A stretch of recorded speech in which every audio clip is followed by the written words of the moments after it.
The sun has begun to set on Lake Winthrop. Round number 2, the halfway point of the 2023 United States Disc Golf Championship is all done. Tournament Central Time, Brian Earhart, Nate Perkins wrapping things up for you. Nate, what did you see out there? It's another great day at the Winthrop Arena. I mean, the wind was down and you had to score. You know you had to score, and when these players started, there were already hot scores in the clubhouse and then hot scores on the 9. So people knew that the bar was going to be lower today, and they showed up. I mean, players showed up. The lead card kind of struggled a bit. You know, there were definitely some nerves for some players that had never been on the lead card at a PDGA major before, but they showed up. Joel Freeman remains on top, a 9 under par effort today. He's 19 under par total. Joel looks solid out there right now. He looks comfortable.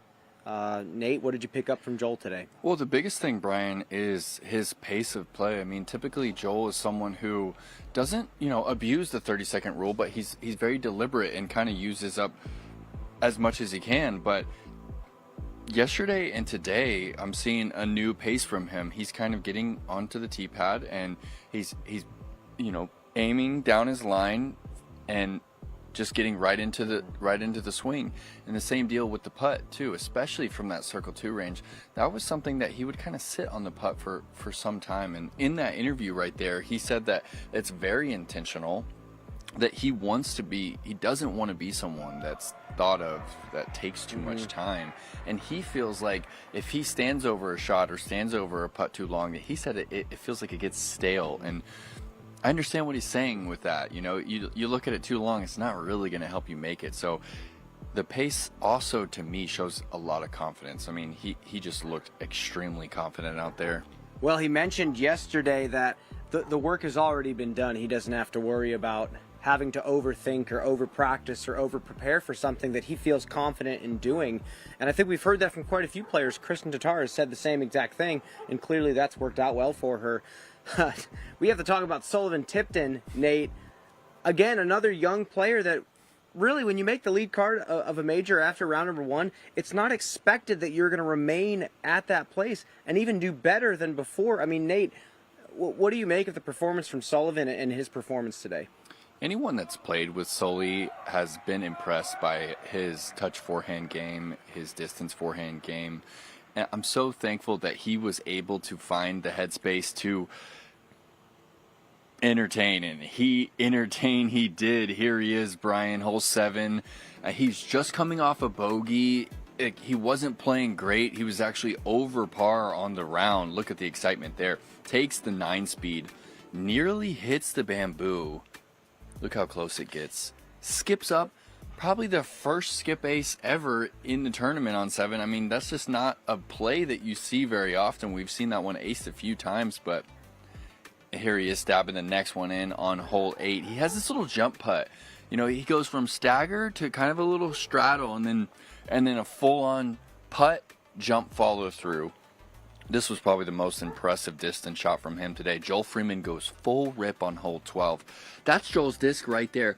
And with a backhand. With a backhand, Brian. We're talking 535 feet down the fairway. And Sully, if you watch him throw forehand, it's so impressive. It kind of reminds me of a silver lot kind of delivery, where it's all up in front of the body. It's not like a big old school Avery Jenkins kind of like swooping throw. It is really up front. There's not a lot of momentum with the legs, and that shot over 500 feet. He actually goes forehand into the green on 12 to score. I mean, he really did a lot for his brand. The Sully Tipton brand, Brian, it took a leap today. Well, Nate, we got to talk to him after probably his career performance. I mean, maintaining his spot on the lead card. Let's take a listen to what Sullivan had to say.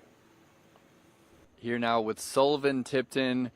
Is it good to call you Sully? Yeah, it works with me. Cool. Sully, a career day for you, Yeah. No doubt about it. What was it like to play on your first lead card at a PDGA major? It was unreal. Thinking about it yesterday, I was like, just go out there, have fun. I was trying not to be nervous, and then as soon as I hop on hole 1, it was like everything just hit me. I was like, whoa, like playing on, it hit me right then. Started being a little nervous, but then caught up a little bit and finished pretty solid. Yeah, so you started off pretty slow, you know, one over through the first 4 holes, but from the outside looking in, we couldn't tell that at all. And then a great birdie on 5. A great shot on 6, I thought. I was standing right behind you. It leaked out left. You missed the putt there. You carded the bogey. But what happened on hole 7? Yeah, hole 7, I just got my Crystal Raptor out, something I'm super comfortable with. Just kept it low the whole way, threw it pretty good, and it skipped up and went in the basket. It's crazy. Unreal. Unbelievable. What was the energy like with the crowd right behind you, right next to you? What's that feeling Yeah, like? it was something that was just, like, again, like, unreal, like, just how loud they were. And, like, in my head, I can't really, like, remember the moment super well because it was so clogged up with emotions and just excitement that, but looking back at the videos, I was like, wow, that was sick. And my last question for you, Sully, who's got the further forehand, you or Joel Freeman? Oh boy, I'll take Joel on that one, but he would beat me anywhere else. All right, Yeah. Sweet, Sully. Well, congrats on the performance today. We'll see you on the lead card tomorrow. Yeah, can I say one more thing too? Yeah. I just wanted to give a big shout out to my family back home. I know they're watching. I can't do this without Jesus Christ. He's the reason why I'm here. And to my school for allowing me to miss some classes and come out here and play. So big shout out to Florida College. Oh yeah. Sweet. Thank you guys. Well, Sullivan's going to have another opportunity to pull off some highlights like he did today. I think the world is going to be watching. We've been waiting for another player to have a forehand like his on camera, so looking forward to that. We also have to talk about Kyle Klein. He's the one in second place chasing down Joel Freeman the closest. He looked extremely solid out there. Nate, he looks really comfortable on this track, and it seems like he even has some room to grow. Yeah, he is really comfortable out here, and his skill set matches up great with Winthrop Arena. There's not a hole that he's not attacking out here, and you can't say the same for a lot of the field, honestly. There's bound to be some holes that players are kind of playing conservatively, but Kyle was in full attack mode. Look at this putt on 4. This is out there in the 60-foot range and gets it in the high side of the chains, gets that one to stick. That's a good bounce back after the bogey on 2. He's gone 3 over on hole 2, Brian. Here he is on 8. He was just so good from circle 2. That's more in that 40-foot range, but nice connection, just a great pace on it. Look at this putt. Up and over the tree? One of the best range push putts that I think the Disc Golf Pro Tour and really the world has right now. I mean, when that disc is coming out of his hand with confidence, it looks perfect. So he's still push putting from that range. It looks like the release is coming from a very shoved position. It doesn't look like he's really breaking his wrist and bringing it into out. You could put it in that hybrid category, but the release is more push than spin. Again, Kyle has just been showing off some serious skill. Let's look at it again. He brings it much lower than someone that would call themselves a spin putter. It's a beautiful trajectory, though. Yeah, and really just the one major blemish there on the back 9, and honestly, he was in a great spot over there on the right side. He goes 9 speed, gets it up in the air, great angle, but maybe just a touch too fast, and then it got some bad ground play, and then he sat there over his lie, Brian, and I didn't think there was much to think about. I mean, he's 350 feet away from the bucket. He just threw it out of bounds, so he's lying 4. I feel like you just have to park the hole and get your single bogey, but Kyle actually opted to play way left and concede the double bogey, something that we don't see very often, but it ended up paying off for him because who knows what could have happened if he threw another shot OB right there. Things can really just start to spiral. Well, I think it's him straying away from playing with emotion. He was able to stay focused in that moment and realize that there's too much risk in that situation, and he grabbed double bogey, which is really hard to swallow, but it shows that he's really focused on beating the field right now. With that, we talked to Kyle as well after his round. Let's take a listen. Kyle, I want to ask you, how fresh on your mind is the finish of last year's USDGC, 2 years ago, when you went to the playoff with Paul Macbeth? Like, when you come up to the course, do you think about those moments that led you to that playoff with Paul? I more so 2 moments, the putt on 18 that I missed to force it to 2 with 2 to go, and then just the drive on hole 1 in the playoff. Other than that, it's more of a groove thing, and there's no moment that from that tournament outside of those two that I think back and I'm trying to like dwell on, you know. Well, talk about the round today. How'd you feel about your performance? I walked around with you. It looked great.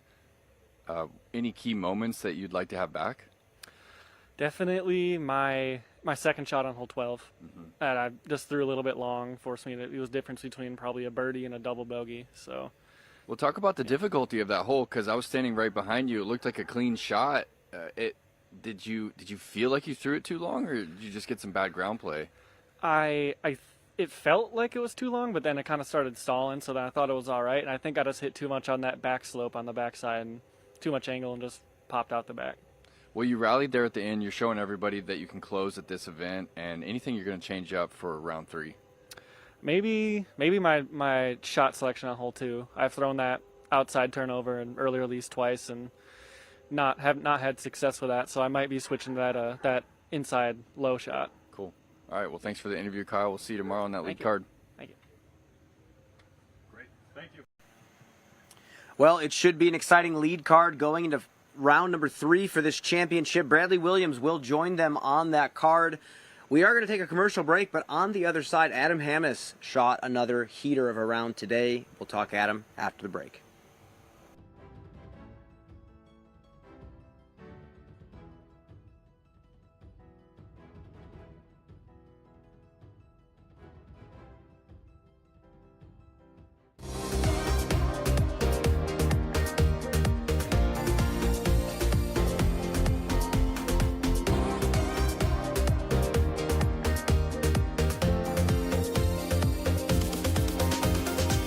The Innova Rolo, the disc made for rolling.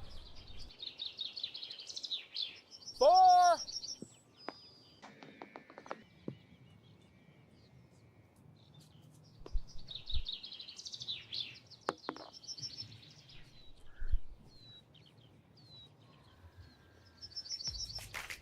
The Rolo, making rollers fun.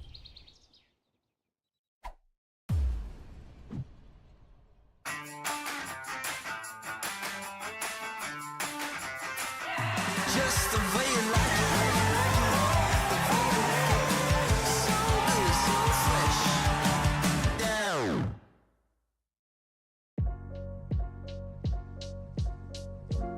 Your rating is one of the most valuable things you get with a membership. This gives you accurate numbers to track how well you've been doing and your overall improvement in the game. You also get a member number when you register with the PDJ. Your PDJ number is a stamp for when you got involved in the sport. It's a badge of pride for players and a part of your disc golf identity. Get your number today. Visit pdj.com/join. Watch the United States Disc Golf Championship and more upcoming live pro disc golf events on the Disc Golf Network.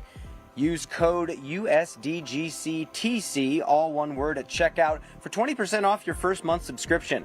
Scan the QR code or hit the link in the description below to subscribe today and wrap up this 2023 disc golf season. Before we do that, Adam Hammes has a championship to run at, and he shot a solid round today. Let's take a listen to what he had to say. We're now catching up with Adam Hammes, who's making moves here on the second round. Adam, a 10 under effort today. How did that feel? It felt amazing. This is definitely the best round I've ever put together out here at Winthrop, and let me tell you, it feels good to go double digits here.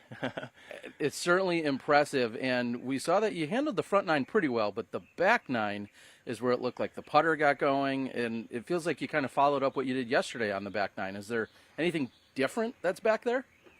Yeah, it's more scoreable for my game. There's a couple shots out there that I'm comfortable with. The front 9, there's a couple holes that I personally don't like at all, and I'm just having a hard time scoring on them. They're just some of the shots early in the round are just too aggressive for how early in the round it is. If I have to make a late push to get to a score I'd like on the back 9, I will, and that's why I'm attacking on the back here a little bit more, I guess. So. And attacking from circle 2. Yes. I see 4 of them in a row from circle 2. Is that what we call blackout mode, in the zone, or is that just Adam from circle 2? What is that? I was getting confident off the tee, and I've always said it before, when I do get confident off the tee, the putter starts to really go in. And I actually have 4 putters in my bag right now, and the pair I was using was not working on the front, and I switched over to one that's just a little bit less used is a little more stable, and that one was the one that started to go in. So just a little putter change mid-round, and it started to work. Sometimes it's some of those things. And then speaking of changes, we didn't have any change really in the weather, did we? It seems like things are quite scoreable out there. What do you think about a 10 over and how that compares to what can be shot?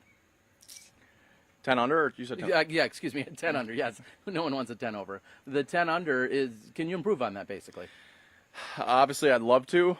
This might be the best round of my tournament. I hope not.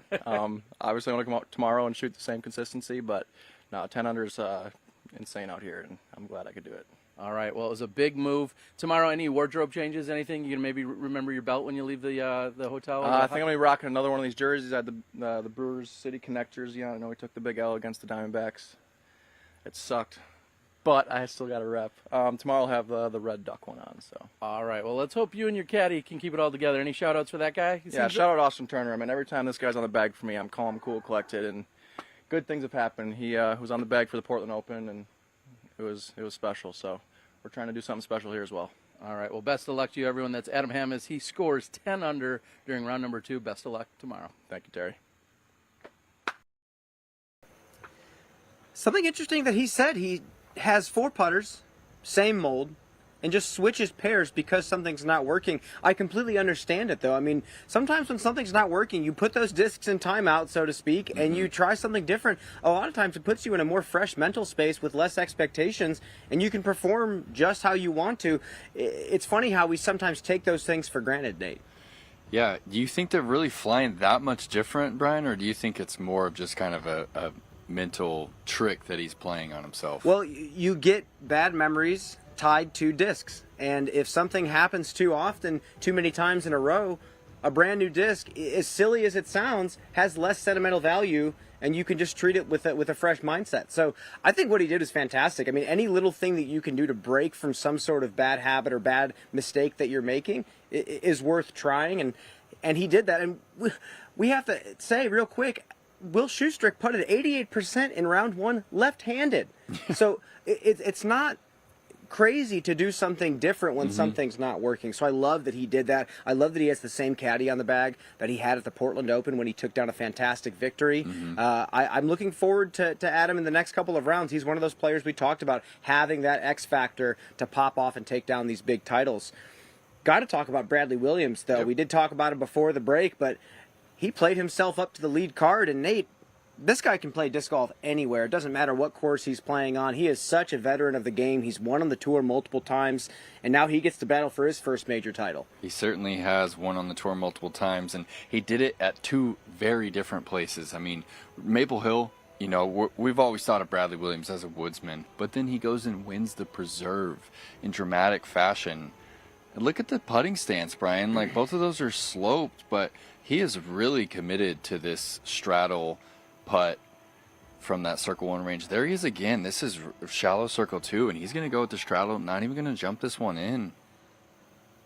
I like that he's playing a nice soft putt with the trajectory kind of landing in the basket. He's almost playing basketball, so to speak. I mean, this is a course where if you're a little too aggressive with the putter, you can hit ground and roll into out of bounds extremely quick. It sounds like he's really focused on his disc landing and the finish of every shot that he's throwing. Here he is on 17 with a fantastic forehand, getting him on the green. I mean, solid scorecard. I mean, 12, 13, 14, 15, those are holes that you don't necessarily get every single day. So he got the birdies when he needed to get the birdies, and I expect him to shoot another good round out there. Got a rapid fire, Nate. Simon Lizotte's also creeping up the leaderboard as well. We're waiting for him to take down a major title. We are. He has 2 more rounds. What do you think? I think his chances are as good as ever. This is not a tournament that he's historically played well at. This is the best that he's... This is his best through 2 rounds that he's ever been. I mean, he was on the lead card 2 years ago, but then he followed it up with an 8 over par. I mean, this effort today is what we needed to see. He needed to close here. That one just over the hay bales. Nate, the backhand that he touchy. throws on 17 is absolutely gorgeous. He did it on the left placement in round 1 and put it just 15 feet long of the basket. That is exceptional touch from the man who is always known for his power. Yeah, and look, I mean, the slow start there, Brian. I mean, we're talking about 1 over. pardon me, 1 down on this front 9, and that's really where people are either scoring or they're falling back. But he really turned it on this back 9. Of course, we just saw the birdie there on 17, but great position here on 18. This is that high level shot that we've been talking about. That's right underneath the tree on the right.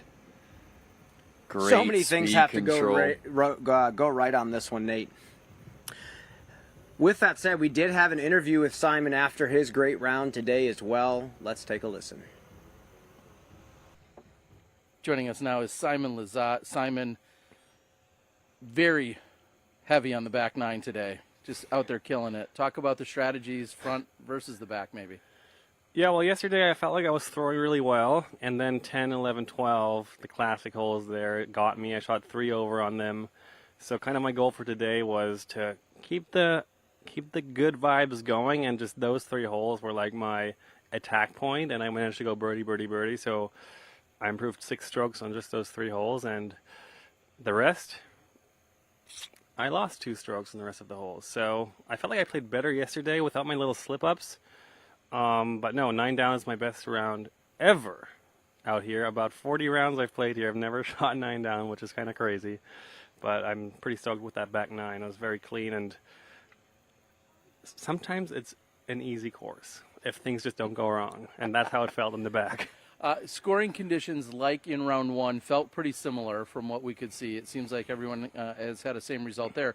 But you're up 10 spots, so how do you bottle that? How do you somehow, hit copy and paste and duplicate the effort for tomorrow or maybe even on Sunday? It's our job.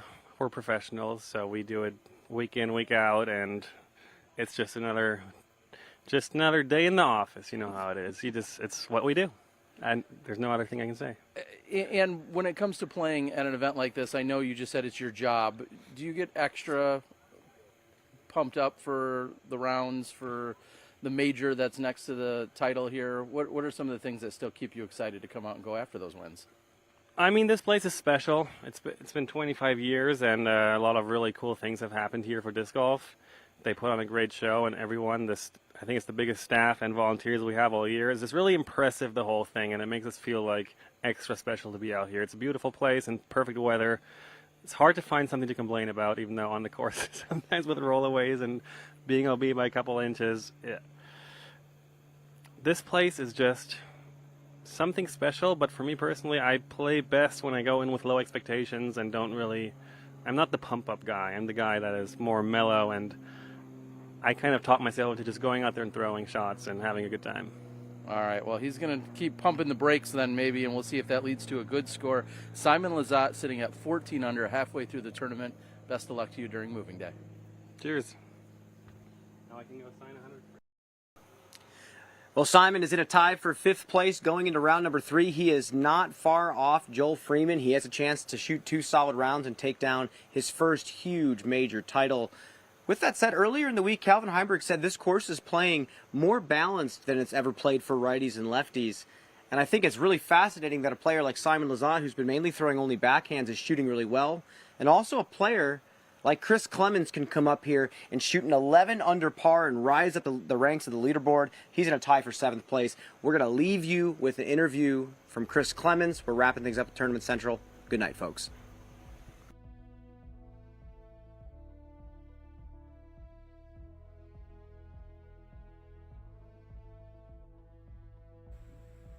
And welcome into the booth. I've got Chris Clemens, fresh off the course. Chris, you shot a 53 today, 11 under par, 9 strokes better than yesterday. What are your first impressions after that? It was kind of my game plan. I kind of show up here early every year, maybe a week and a half early.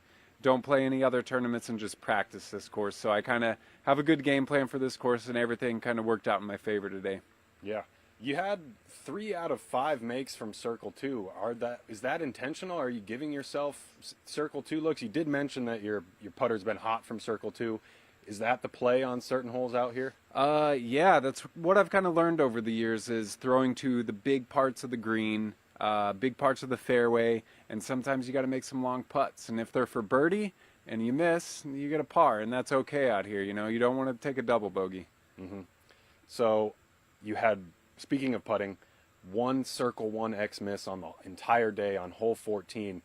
However, you've turned around and finished up the rest of the round with 4 straight birdies. Am I reading into that a little bit too much? How did you feel about those last 5 holes? What was that like? They were good. I missed on 14. I threw like the big lefty hyzer over the cheese curds, and I was a little shorter than I thought on the tee. I thought I was like parked, and so I was like, maybe I got to make a putt now. And then I just didn't throw a good putt.